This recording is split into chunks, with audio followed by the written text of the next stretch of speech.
Thank you for the introduction. And first of all, I want to thank the organizer for inviting me. And it's really my great pleasure to join today to give this presentation. And first of all, I want to thank Daniel for the great, very inspiring talk. And I think it's pretty nice for me to follow this because I want to echo a lot of points that he has already made.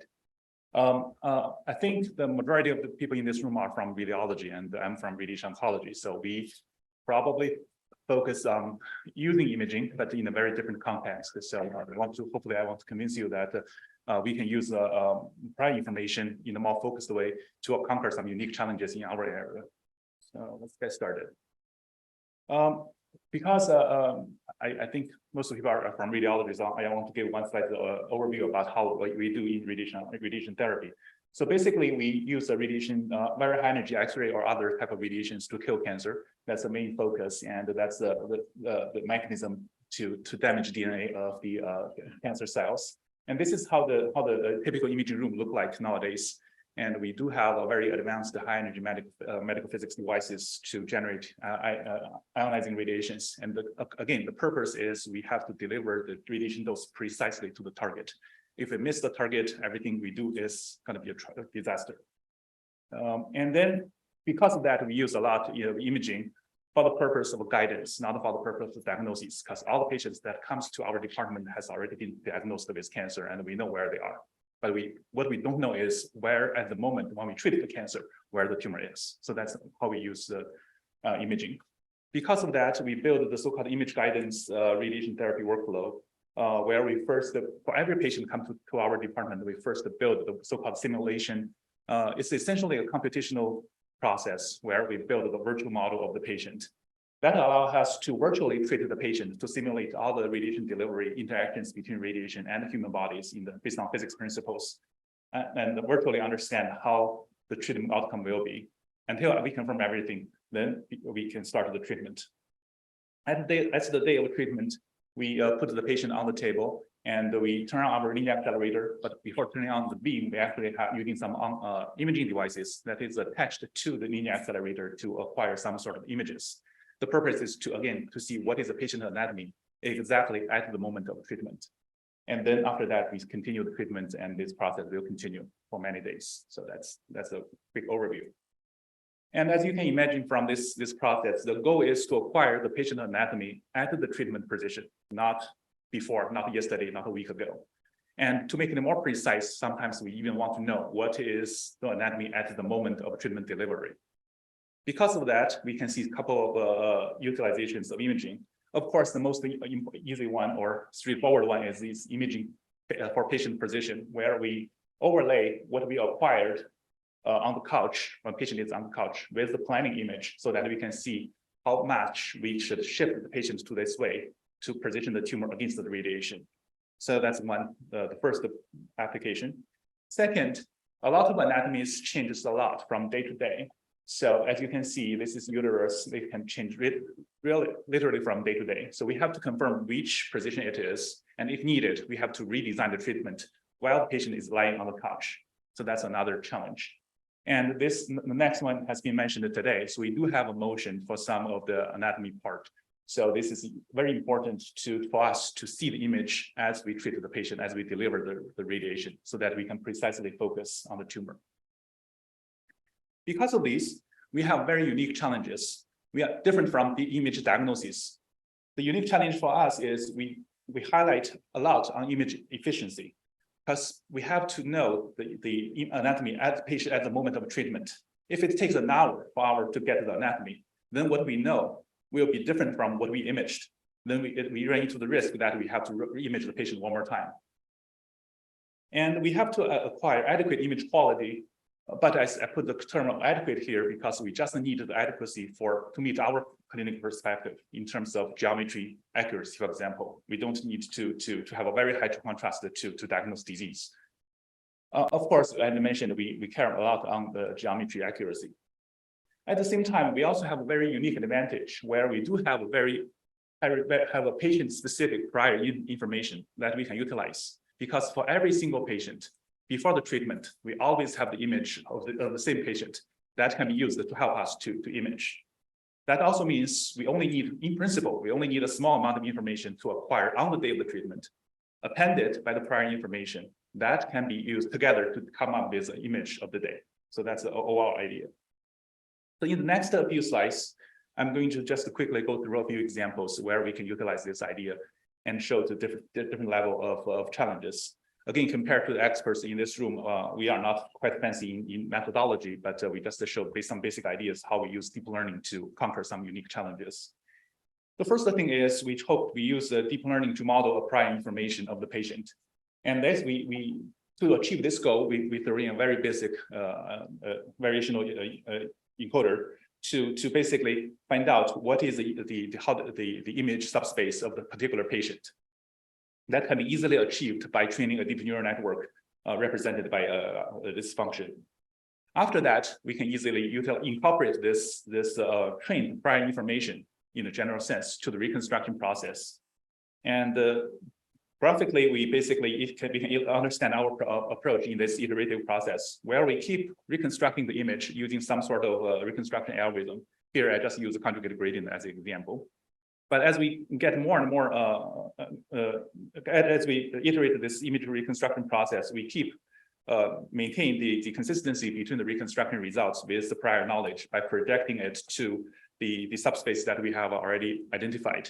And then by iterating this process, hopefully we're going to come up with a solution at the same time, both satisfies the requirement for the subspace as well as for the meeting the requirement, the fidelity requirement with our measurement. So that's a very short summary of our idea. Let us look at the first very basic example. This case, this is a very simple, it's almost a homework example at this stage. So we basically throw in very patient generic information instead of patient specific, just for the purpose of testing the idea. And then we basically train a neural net to allow us to map from the input, which is the input image, to the output image, and we basically can capture the information of this how this image look like. And because we have a bunch of images for this group of patients, this is not patient specific. Because we have the image for this group of patients, then we can use this as a patient generic way to facilitate reconstruction. And in the reconstruction process, this is again a test example. We compared our reconstruction results with FBP or with TV.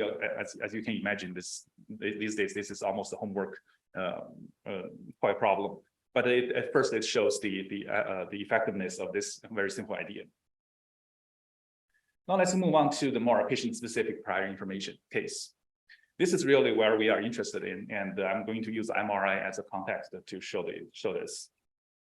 Because we are using the patient-specific way, one immediate challenge is we don't have enough data to train the neural net.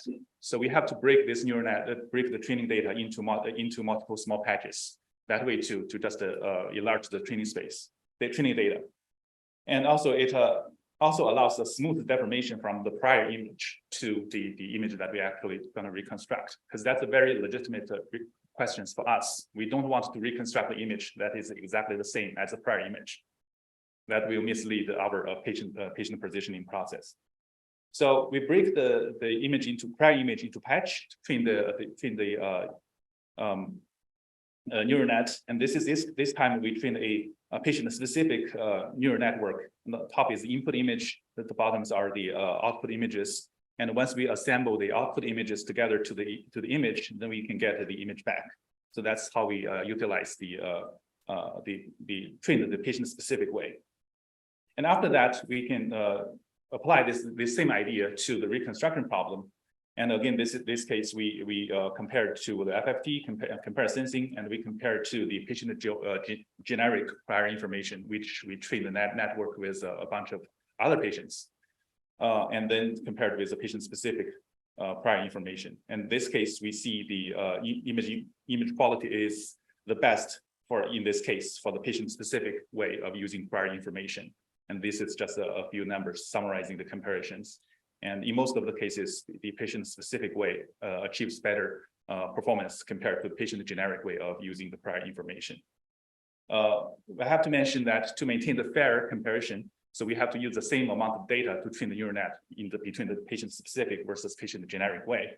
And the idea or my hunch is because we are training the patient-specific network to focus a very special sub-area of this patient, for this patient, that makes the network more effective in terms of capturing the unique feature of this particular patient. And as the last sanity check, we have to confirm that our reconstruction results don't bias in terms of geometry. So we overlap the reconstructed image with the ground truth. We see it has the perfectly overlap, almost perfectly overlap. But when we compare overlap the reconstructed with the prior, we do see some sort of deformation. So that means we don't purposely reconstruct the prior information itself. So that's the second message I want to deliver, that the patient-specific is more effective than patient-generic.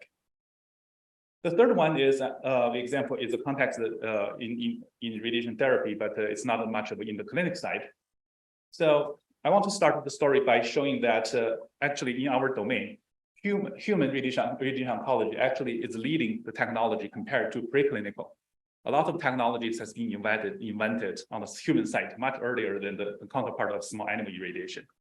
However, our radiobiologists in the lab, they really rely on these technologies to deliver radiobiology studies reliably, that is reliably transferred to the human clinic side. So we do need a preclinical small animal irradiator that is very similar to how we treat human. In our lab, we have been developing this small animal irradiation experiments platform based on a commercial system. So we modified this system by including like photon counting detector, a PET here, to basically to generate a sort of amigo suite for the small animal irradiation. And one unique challenge, the next step is on the human side, you already see there is a MR-guided irradiation therapy coming up nowadays, but we don't have MRI for small animal. So we are basically trying to see whether we can develop a small animal irradiator for the MRI side, for the MR for the small animal side. And one unique challenge is it's very hard to put the two systems together, because once you have a strong magnet, then the X-ray part of it doesn't work, or vice versa. So we try to go with ultra low field MRI side by using a very non-conventional design with a single side magnet to use a fringe field to image the animal in this irradiation area. So that's the overall idea. Just quickly go through the process. We build the system by designing the magnet using a bunch of neodymium magnets, but we optimize the configuration to generate the magnet, to push the magnet out from the center of the magnet. And then we built a bunch of gradient foils using 3D printing, a lot of fun work here. And this is how the system is assembled, but not in the small animal irradiator, but it's in the standalone enclosure.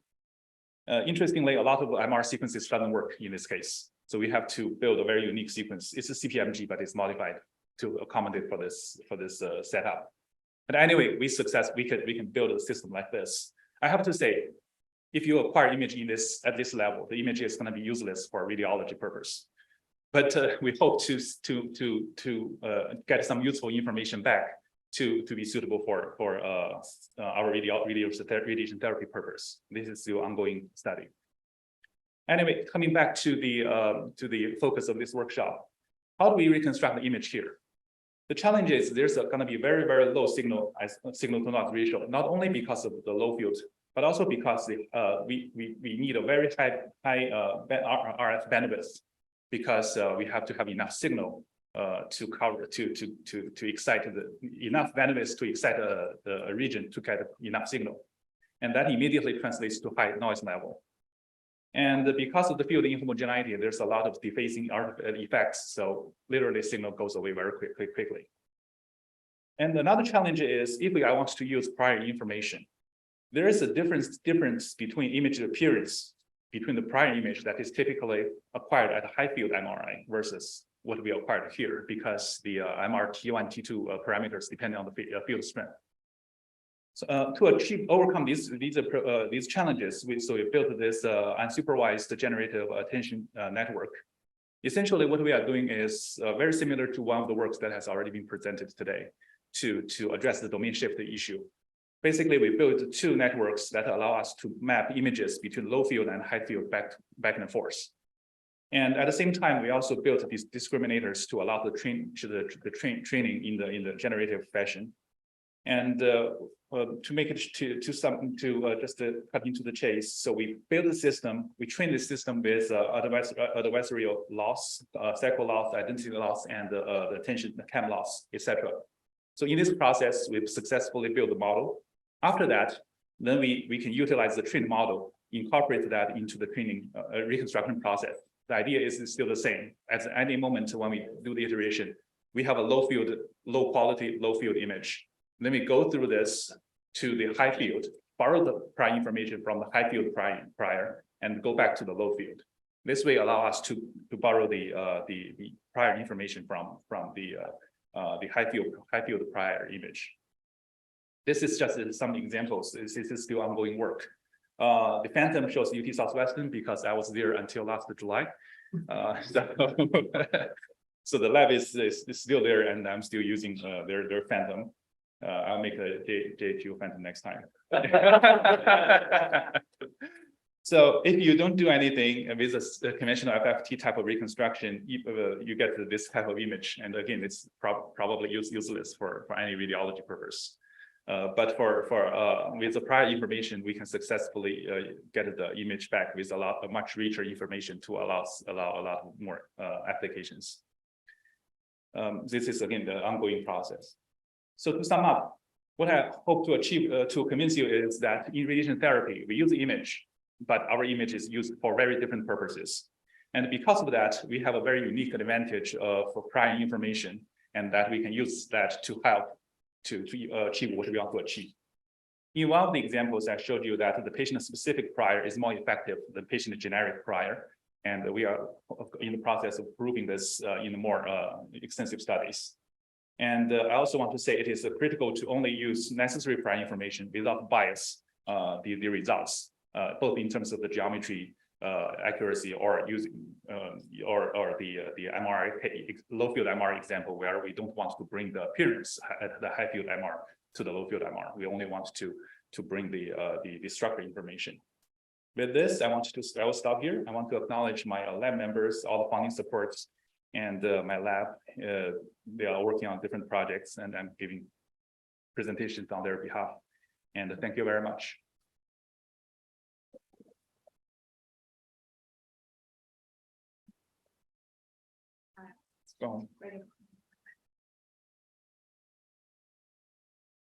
Great, Xun. So thank you so much. So I'm not a challenge. I just want to, the prior image. If you use the good old peaks to do it, how does the performance relative to that? Yeah, good old peaks does not mean it will always good, because we can always mine some local contextual information from a single prior image. That is what you are trying to do. So I'm just curious. Yeah, I have to say, Dr. Chen is an expert leading this area. This prior information idea, a lot came from your work. We honestly, we haven't done anything like that because I think that one of the reasons is deep learning is so handy these days to use. So, but you brought up a good point that we should never forget the old not old, but previous methods that are also effective.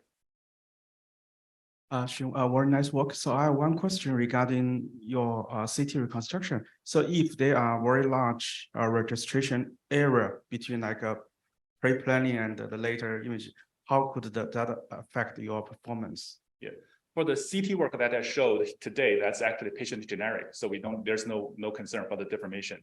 But I guess your question same applies to my second example as well, for which is in the MRI context.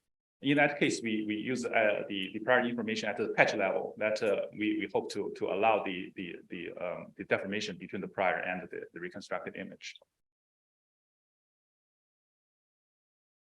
Thanks for the great talk. I have two specific questions. So first, it's about the special CPMG whole sequence. So why is it special, and is it for boosting SNR, and how much of SNR boost did you see? And the second question is about the network. So I guess you will need more data to train the network than a purely model-based network. And did you collect these training samples on your low field MR scanners, or you simulated them? Thank you. Yeah, let me answer the second one first. This is ongoing process and we got the image very lately. It's very hard to get to the images at the low field level. So actually, I only know a few places that has this imaging capability. So we haven't get a lot of data collected.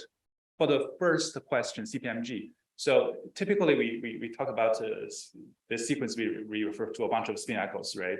But it turned out to be at this low field and high inhomogeneity case. Anytime when you do a spin echo, it loses some of the information, and some part of the information can be recovered by spin echo, but some cannot.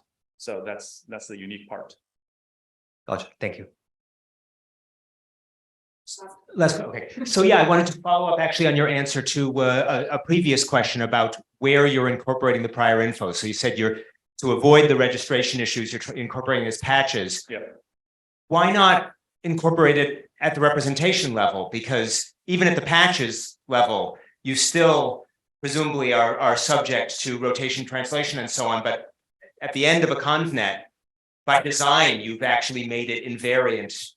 Potentially, if you train it that way, to rotations and translations and so on. Yeah, thank you. I think that's definitely a good valid suggestion. We followed our work in the very initial design, so that we didn't bother, or we were not experts, so didn't make a lot of modifications. But there are definitely a lot of new techniques in deep learning that we should consider.